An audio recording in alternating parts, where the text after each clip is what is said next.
Hello everybody and welcome to English class.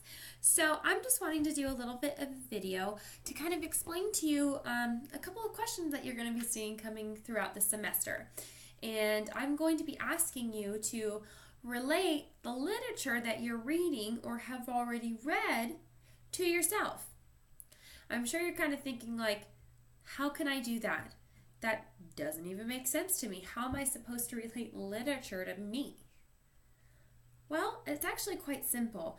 When you're reading literature, I want you to kind of put on new lenses, or kind of a new cap or new way of thinking, however you want to put it. When you look at literature now, I want you to think of it, or even think of the question, how can I apply this to me? How can this relate to me? Where can I see myself in this literature? Or how does this literature represent who I am as a person? And that may be tough at first. That's okay. Sometimes it takes rereading or even taking 5, 10, 15, however many extra minutes you want to be able to think of the question, where can I see myself in this piece of literature? Now, this is important because I don't want you to think of learning or school as something that you have to do. I want you to think of learning and school as something you get to do, and it makes you a better you. And you can actually see something and apply it to yourself in your life, because that makes it more meaningful. Now, I am going to share a poem with you to kind of show you how to apply yourself in the literature and see yourself in literature, and the only way I can do that is by showing an example of myself. Now, I'm going to read you one of my favorite poems. It is called The Road Not Taken by Robert Frost. You may have heard of it. It's pretty famous. So I'm actually going to show it to you right here.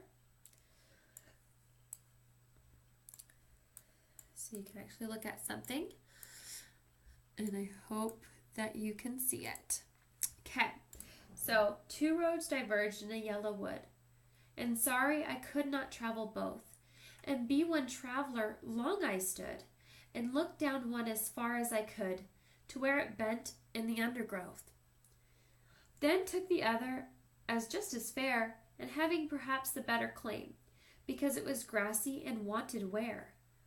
Though as for that the passing there had worn them really about the same. And both that morning equally lay, in the leaves no step had trodden black. Excuse me. Oh, I kept the first for another day. Yet knowing how way leads on to way, I doubted if I should ever come back. I shall be telling this with a sigh, somewhere ages and ages hence. 2 roads diverged in a wood, and I took the one less traveled by. And that has made all the difference. Now, we could dive into this and kind of really explore the meaning of this poem, and that's kind of not the point of today's lesson.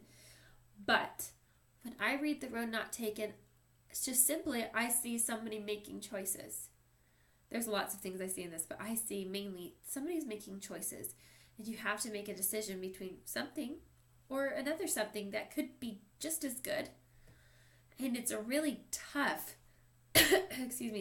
tough decision. This person doesn't know what to do. And when they finally make the decision, they tell it with a sigh, and they say, in ages and ages hence, they will be telling this story. Now, if I was going to apply myself in this literature, there's one line to me that sticks out and kind of explains me a little bit better. Now,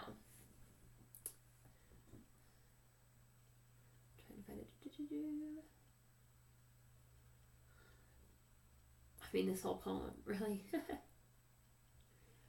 But I really loved,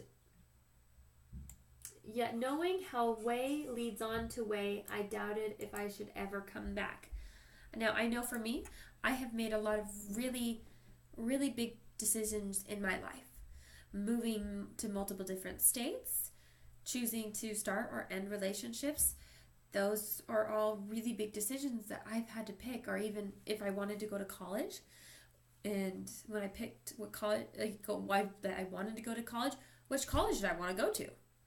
Now, with this, not knowing how way leads on to way, I didn't know what my end, like what was going to happen after I made that choice. I didn't know what the consequence, whether good or bad, that choice would be. And right there, I doubted if I should ever come back. Am I going to regret my choice? Is this something I should do? So, that's how you apply yourself to literature. You read it with a different lens of, how could this be me? Okay? Where can I see myself in this? It could even be just like, hey, yeah, I've made decisions and I've really doubted myself before. And this is how I see myself in literature. And this is important because this poem is teaching us that, hey, maybe we shouldn't regret our choices, but be proud of the steps or paths that we've taken. Boom. There's a nice response for you. Okay? Or if you're reading like, yeah, this character is really stubborn. I'm really stubborn, and you know what? Sometimes that's really challenging to me. Just like it is for this character. You're applying yourself to the literature. You're learning more about yourself through it, and you're showing other people who you are. And that's how I want you to apply this to literature. Okay, you to literature, really. And if you have any questions about this at all, or you're still kind of like head scratching, really confused, call me, text me, leave a comment down below, or email me. And I'd be more than happy to walk you through this. But I want you just to look at literature with a brand new set of eyes and go into it thinking, where am I in this? Why is this important to me? Okay? And I hope you guys have a great time in English. I'm really excited for the semester.